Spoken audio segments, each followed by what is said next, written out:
Hi, I'm Ernie. And I'm Ben. And this is Budget Nerds.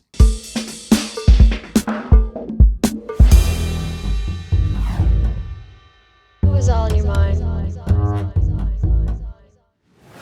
You are not alone.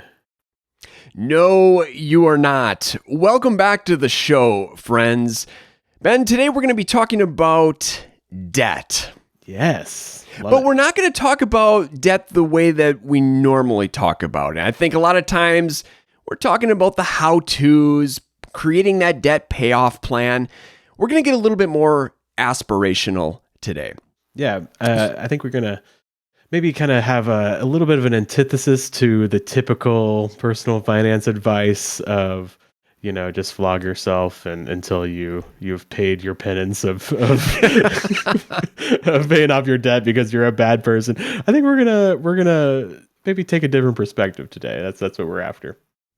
And I think the general narrative around debt payoff is restriction, right? Cut out everything you possibly can and then get out of debt as fast as possible.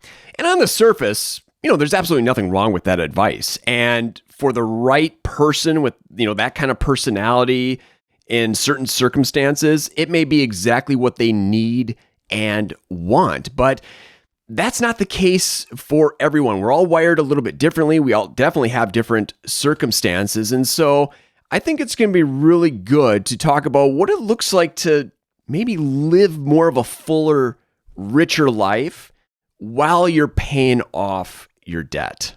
Yeah. I mean, that narrative is clearly working for some people. I mean, you hear that's because that's the story you hear over and over. And I think the problem is you hear that story of somebody saying, well, I paid off $1 bajillion in 3 days because, because those are the stories that get headlines because you notice them because people did something extreme, and it gives folks the idea that, oh, if I'm not doing that, I'm not going to be successful, or this is the only way to live. And there you add in this like moral component, and it just people start beating themselves up, and it's actually very demotivating. I've seen so many folks just kind of throw up their hands. I mean, even us, we've shared these headlines on our blog. We've done these stories every time. A lot of the comments are like, well, that doesn't look like me, so I'm just going to throw my hands up, or I wish we had this kind of story.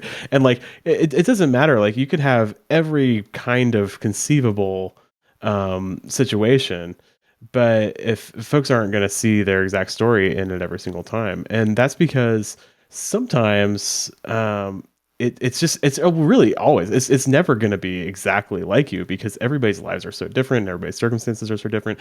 Everybody's inclinations are so different too. So we're going to take a little bit of a different path here. And I will say those stories, those headlines, boy, they hooked me. I mean, hook, line, and sinker, like right off the bat. I was like, this is what I want. And I remember, and I think I've shared this story before on Budget Nerds, probably numerous times. When I first got into this debt payoff thing, I read Total Money Makeover by Dave Ramsey. Loved that book. It was my first kind of, time I was dipping my toes into personal finance. I'm like, this is fantastic. And I read it in a couple days at the coffee shop. I was so motivated. I remember bursting through the front door when I got home and just, announcing to Christy this plan to radically cut our expenses and pay off all of our debt as fast as possible. And I don't know what her exact words were, but she was on the couch and was just like, cool. She's like, I'm going to wait till Ernie calms down. Exactly. Well, good on Chrissy, because that could have been a fight. You know what I mean? Maybe she was absolutely. She's like, cool, Ernie, let's we'll talk about it later when you've taken a shower, cold shower or something, maybe. Calm down. And that's just the way I'm wired. Like I get super amped up and I'm willing to cut back. Like restriction, I mean, that it works for me. And if it was just me, I would just hold up in a shack somewhere in the woods and lived off of $10 a year, paid off all my debt in, a few weeks kind of thing. Yeah. And then probably be retired at 25 and, that whole story too. Right. But that's just, that's me. That's definitely not Christy, and it wasn't our family. So we were in the process of thinking about starting a family there. And so I'm glad that, I cooled down a little bit eventually. And over the years, we kind of figured out a payoff plan that, was good for me. There was a finish line in sight, but also we didn't sacrifice life along the way. Yeah. You found something that was sustainable for both of you. Yeah. And I think that's not to say that you can't ever do a sprint like that, even if you're not so inclined to live in restriction for so long. I mean, I think there's a lot of value in, okay, for 2 months, we're going to go hog wild and we're going to cut expenses massively and I'm going to put a lot on the debt. But I think that the problem comes from people saying that's what I'm going to do forever. Or that's what I'm going to do for a really long time, and not recognizing that is not sustainable. Because it leads to problems down the road. It leads to demotivation and frustration. If you can instead say, I'm recognizing that this path I'm going to take is not sustainable over the long haul, and I'm going to put a date on it. I'm going to say, okay, I'm going to do this for 2 months or 6 months or however long you want it to be. And then I'm going to stop and I'm going to reassess. That could be really healthy, really, really powerful, kind of get you going. And maybe you slow down for a while and then you come back and you go after it again. But I'm really more interested in the slow and the steady progress than the all-out sprint. Absolutely. Well, why don't I get into some of the specifics? So things that we did along the way, because like I said at the beginning, I think a lot of times the narrative is restriction. Mm-hmm. No vacations, no eating out, no investing, no doing any kind of fun, right? No lattes, right? All that. But right away, it was established that travel was really important to us. Actually, I should probably back up. So because before, the most important thing is we adopted our boys. Right. So we had all cheap, this debt. Right? It was not. Now, it worked out in the end because we were credited back all of those adoption expenses. But we didn't know that going into the process. Right. So we were just banking on, okay, this is going to cost a lot of our money. We might see a fraction of it back, but we weren't anticipating seeing all of it back. Mm-hmm. And so at that time, we had 2 student loans. We each had one. We were paying for our Honda Civic, which I bought new for like $20,000 or no, like $17,500 or something like that. Some medical debt, little bit of credit card debt. What else was there? Oh, and then there was the mortgage as well. So, significant amount of debt. I think it totaled $40,000 to $50,000. I lose track of the numbers. And, but yeah, we're like, okay, this is a priority, so we're going to start this adoption process. And then once the boys came home, still had all this debt and got a massive life change. I mean, three life boys change all at once, right? Massive life change. And these were the most precious years, right? Mm-hmm. So we just couldn't say no to stuff that would build these memories. And so travel was a really big priority for us. We took an annual vacation. There was 1 year that we did not, where we said no to vacation. And that was the summer after we decided to adopt. We're like, okay, let's get into saving mode here. I could see where you're just like, I need to like sit still for a second.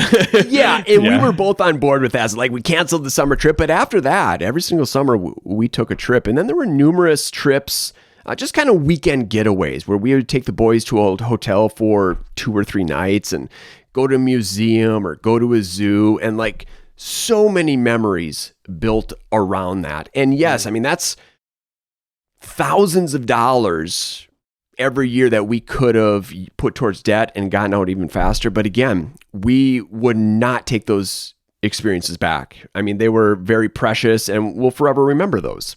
Yeah. Yeah, that's really special. I mean, I appreciate the idea of like recognizing, hey, we're in a time where it's kind of now or never, you know? Yeah. Yeah. Because I mean, money is a resource, is a limited resource, right? But money comes and goes. Time just goes. Like it's not something that you ever get back, especially when you're talking Never about get it with your back. kids.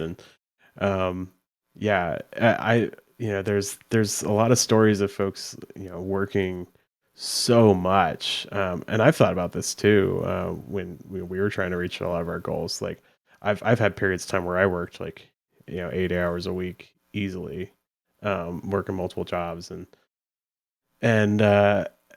man, like I just can't imagine doing that for 3-4 years when my kids are little, because it's like I'm gonna miss it, you know. Yeah. like you can do some things to be intentional about when, you know, when you are together, but like there's just moments you miss, you know, if you're not there, or if you don't take these opportunities, like going on trips or having experiences together. So there's a cost, I think, is what we need to recognize. It's not a monetary cost; it's a cost of time and a cost Yep.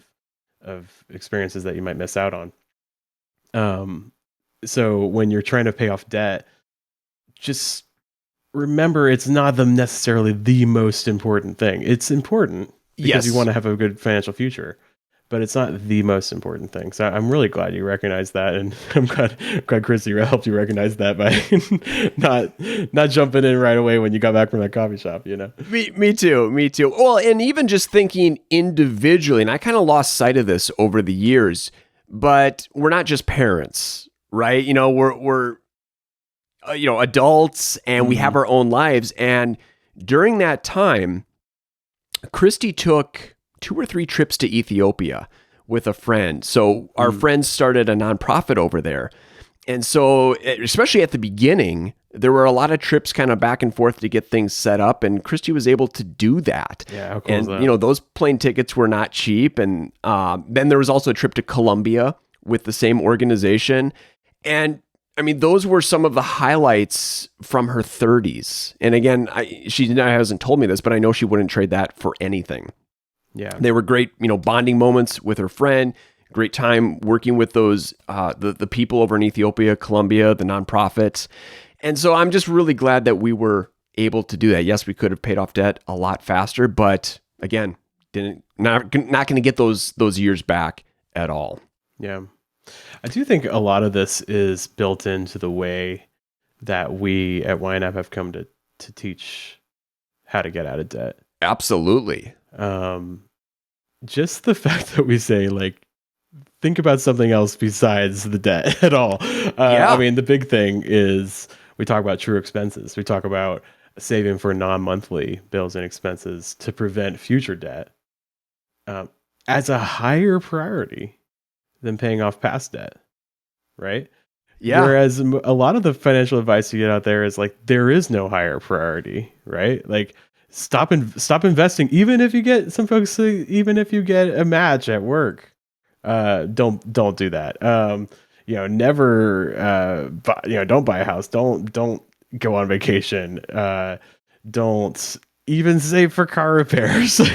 You know, just put everything on the debt. And we're like, man, I have seen it over and over again, just proven over and over again, that is unsustainable, because folks end up in debt again, either because something they can't control, like their car repair, or something maybe they even can control, where it's like, I am fed up with living in this restriction. I'm going to go on a vacation that, you know, maybe if you had not been living under such restriction, you might not have, you know, busted out and spent it all, you know. Maybe you could do something more reasonable. So it's just like, yeah, it's trying to find a measured pace. And our method for getting out of debt really focuses on that. Not just automatically prioritizing the debt above everything else, but considering it every step along the way. I experienced this myself. When we were paying off our debt, I was following rule 2. I mean, I was setting something aside, but I wasn't setting enough. I just wasn't being realistic about what our actual true expenses were at the time. And so I remember getting hit with a big car repair. I think it was like $1,200. Yeah. Didn't have the cash to come up with that. So what I had to do is scramble, open up a new credit card with the 0% introductory rate, put the expense on the card. And then I think I had like 9 months to pay it off, and it all worked out in the end. But I remember that worry, that anxiety hanging over my head of, what if this happens with something else? What if the hot water heater goes out, the furnace, Totally. A $1,200 expense could happen every month, every month. And then I just open up happen. all of these new cards, and eventually I'm not able to pay them off by that introductory rate, get hit with a ton of interest. And so again, even though it worked out, some folks don't even have that opportunity either, to get a low rate card like that. That's very true. And then it just snowballs, so we're trying to create a life where you don't have to rely on debt, which is very countercultural. I mean, and I think that's, a lot of these folks that sell debt have really created a situation where it's normal to be dependent on debt, and not save for these things. And it's kind of cultural because it's just seen as really normal. But if you can save for the car repair, you wouldn't have to rely on the debt, right? And you wouldn't have to keep going back on the hole over and over again. It's like it's so frustrating for folks. I want to see folks make steady progress, not this like boomerang back and forth, which is what so many people experience. And there's something to be said about being able to, when you have those little bumps in the road during the debt payoff journey, when you're able to meet them head on and come out ahead. Those are my favorite social media posts from YNABers, where they're paying off their debt, but then they pay for that car repair in cash, or they pay for the hot water heater, and it's like no big deal. And you can hear it in their words, like they are so proud of themselves, so excited that they hit this, met it head on, and it's just like nothing. And they keep on with their debt payoff plan instead of, a couple steps forward, 3 steps back kind of thing. Yeah. Yeah, you hear it a lot from a lot of our wins in the comments and what we've said on the show. Like the top number, this amount of debt and this amount of time, might not be as impressive as some others, but they always say, and I had a baby, and I paid for a car repair, and I bought a new car, or I cash flowed college, like there's so many examples like that. That we hear, because it's not just about the number, it's about all the life that's happening exactly in the journey, So and I think that's way more impressive, because you've created yes, you've paid off the debt, but you've also created a hedge against future debt, and that is so much more valuable than saving some interest on some debt that you paid off a little faster, And the other thing that happens too is windfalls become actual windfalls. Yes. So I think a lot of times, people say, hey, this, when you save for the true expenses, it slows things down. But I don't know if I'm convinced of that, because the car repair happens. Oh, you have cash for it. So when you get your tax refund, or you get that third paycheck or a bonus, it's not going towards the debt, right? You're like, hey, this is an actual $2,000. Let's put $1,000 or $1,500 towards the debt, and that just takes a big chunk off, and you $500, something fun with it, or but it people accelerates always it. Pay faster than they think. Yes, because you make a plan based on your cash flow, but for most folks, their monthly cash flow doesn't consider windfalls that happen, which happen to everybody in some sense. Sometimes it's smaller, sometimes it's bigger. But that's a normal part of life for most people. So it makes a big difference. All that adds up really fast, because you're not just constantly cleaning up a mess because of car repairs or any kind of true expense. It's a true windfall. I mean, I remember experiencing that for whatever reason. I was a YNABer through and through, but I would never save for Christmas, like the quintessential true expense. Yeah. Right? And the reason why is because I got a third paycheck in October, every year of my old job before YNAB, and I would use that to fund Christmas, right? And then one year I was like, okay, let's do this. Let's actually, I think it was after Christmas in January. I was like, let's actually save for it. And it's painful because I had to, take cash flow from somewhere else, right? Yep. And it felt like a big chunk of change. But when October came around and I had the third paycheck again, I had a windfall instead of Cha-ching. yeah, like instead of having to pay off an obligation that I knew was coming really soon, I had a windfall. So that is such a good example of, yeah, your money is actually your money, and Yeah. and these are obligations like Christmas or the car repair. Like it's an obligation in the same sense of paying your minimum payment on your debt is an obligation. It accesses the same part of my brain when I can take care of that obligation and not I sort of not be responsible for it anymore because I've already automatically set up a process to be responsible for it. Like it's kind of funny. Like when I get a raise, I'm not like it feels, it's really a raise. It's not like, oh, now I can pay for the car repair that I've been waiting on because my car's been grinding and I've been waiting and waiting, that kind of a thing. It actually goes toward things I want because I've set up this life where I'm not dependent on debt and I'm not constantly having to clean up what I see coming in the future or what happened in the past.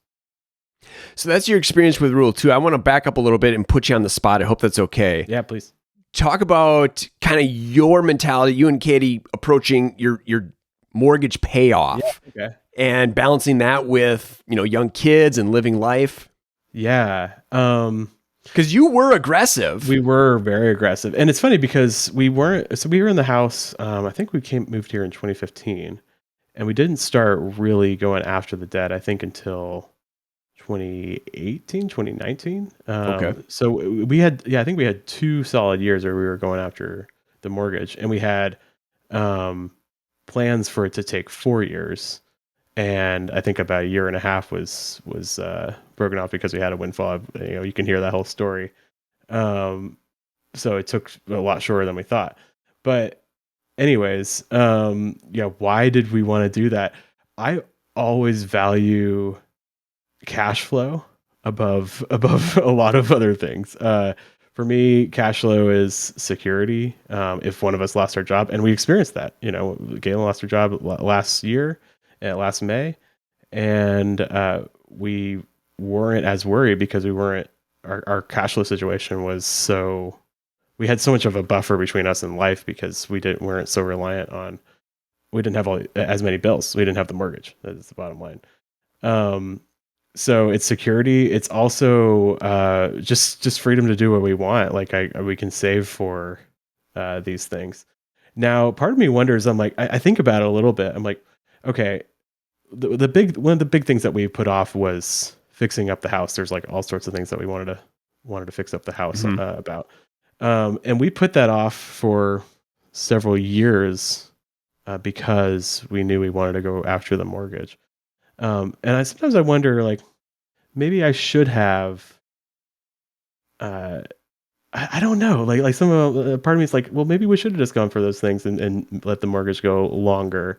It's I don't see it as like a moral choice. I see it as like, what do I want to do? I mean, on one hand, it's like, yeah, I did have to wait and live in a house that wasn't as much of a home as I wanted it to be because there were certain things I wasn't able to fix up.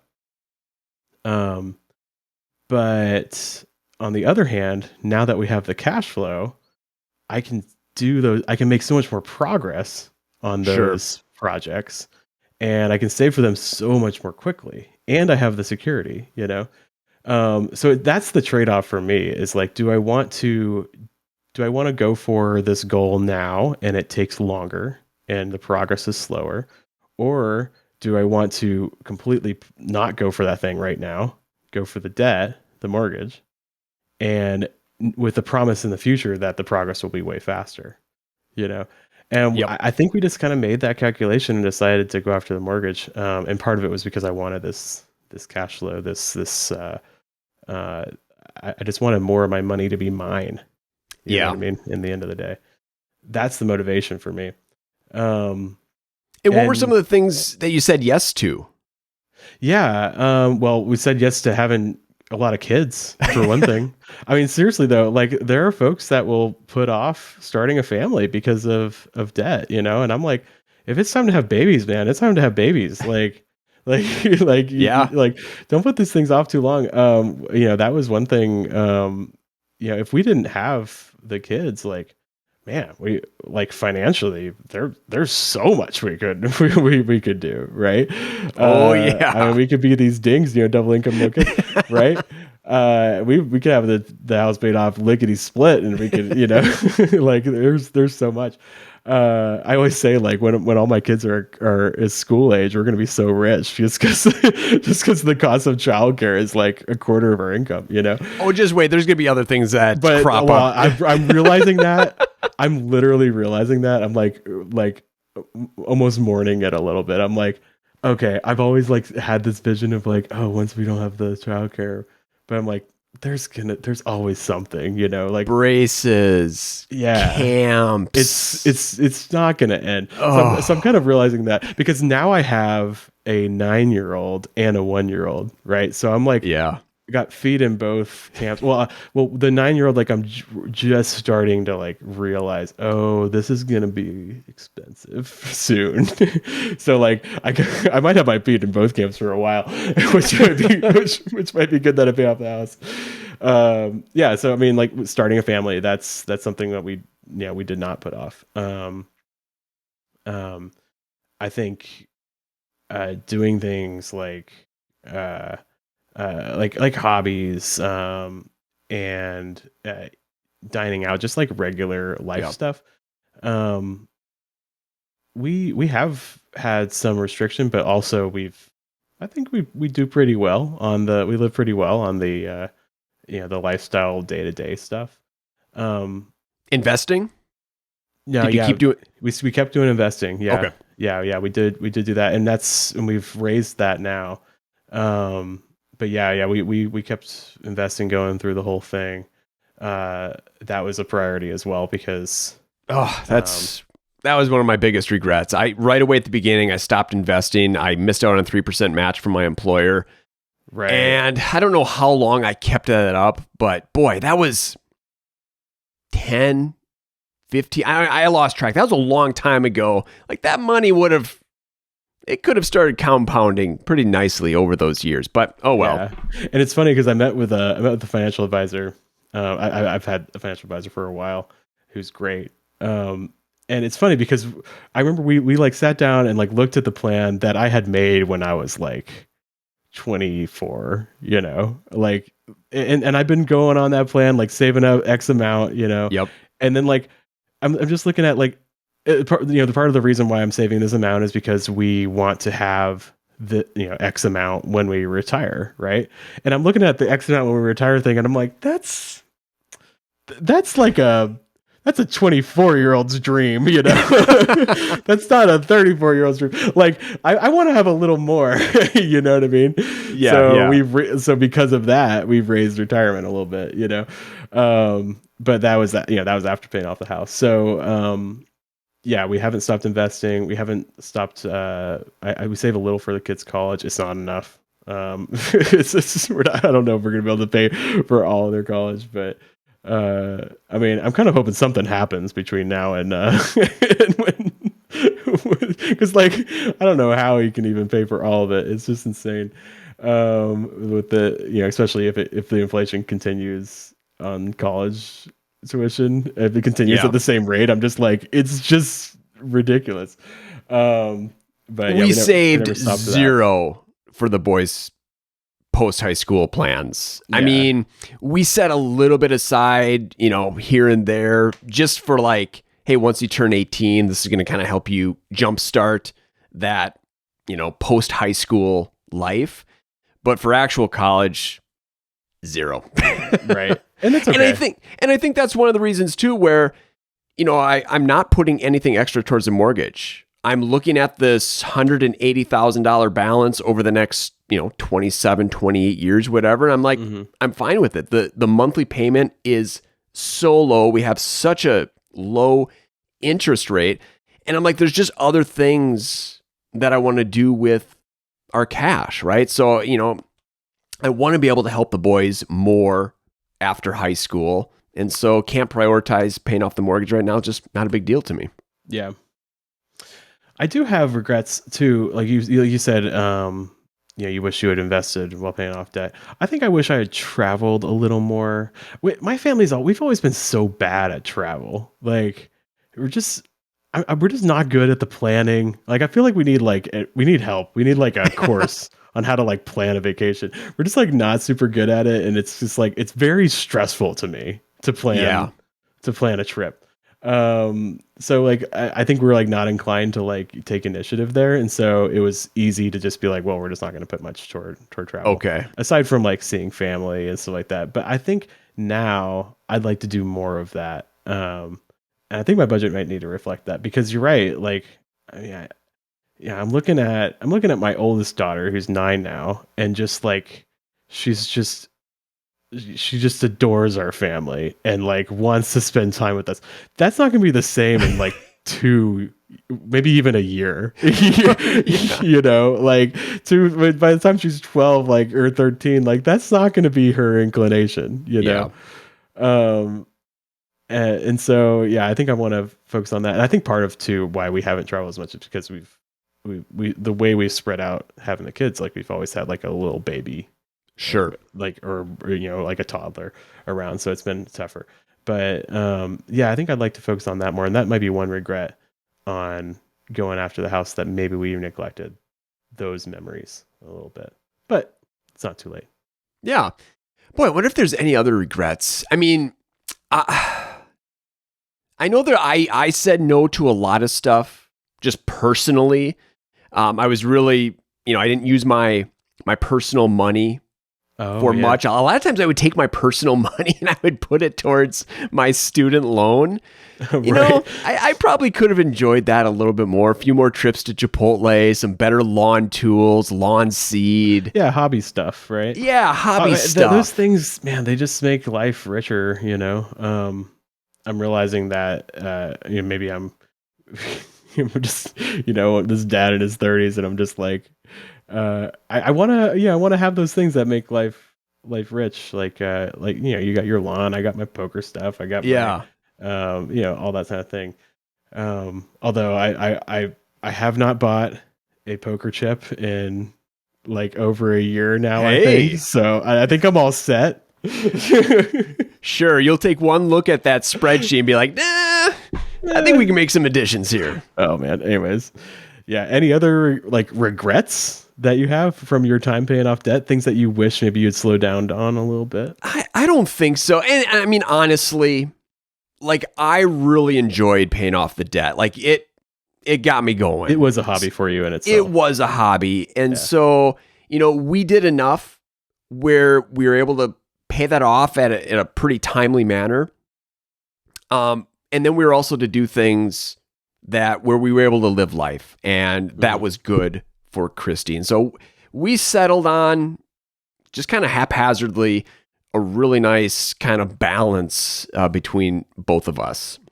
Yeah.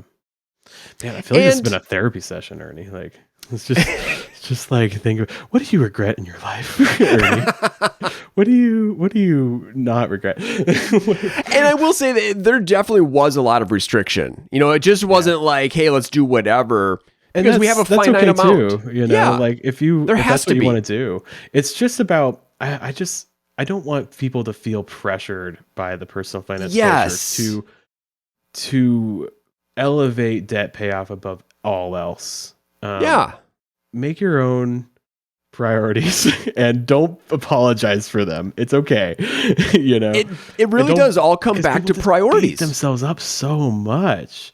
And I could do this too, about just because something is more important to you. It's not like a moral thing, it's just a decision that you make for yourself. Let's just take the let's take all the like the morality out of it. You know, it's just a decision. It's not a right or wrong, you're a good or a bad person kind of a thing. I mean, there's some things you can do with money that's wrong, right? Obviously. Sure. But like, you know, deciding to put $100 less on debt a month is not one of those things, you know? Yeah.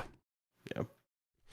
So, boy, when it was all said and done, again, I lose track of dates and numbers, and I don't even know why I did this. I like deleted all of my spreadsheets that I created tracking my debt. Once I'm done with this, seriously, that's what I'm done with it. Like, I'm going to get it out of my life completely and never look back. But, you know, we got married 2003. Mm-hmm. And then I think I paid off my final student loan 2018. So right around 15 years there to pay off the, you know, $40,000-$50,000 in debt. Yeah. Yeah. I mean, that's not that long of a time, really, if you think about it. I mean, you did do, I mean, you said you did quite a lot of restriction to make it happen. Yep. Right. And if that's what you want to do, I think that's great too. I'm a big fan again of the short sprints, you know, recognize that there's a level that's not sustainable, but that doesn't mean you can't try it, you know, try it out and challenge yourself, but don't do it forever. Especially if you have a partner, you know, don't just don't just don't go too hard. You got to be in agreement on this. It's just absolutely not something that you can. It's not worth your relationship to try to pay off the debt faster. Well, I hope this was encouraging and motivating for folks. Hope it gave them something else to think about besides that typical, you know, debt payoff narrative that we hear so often in the media. Let's do some YNAB wins. Let's do it.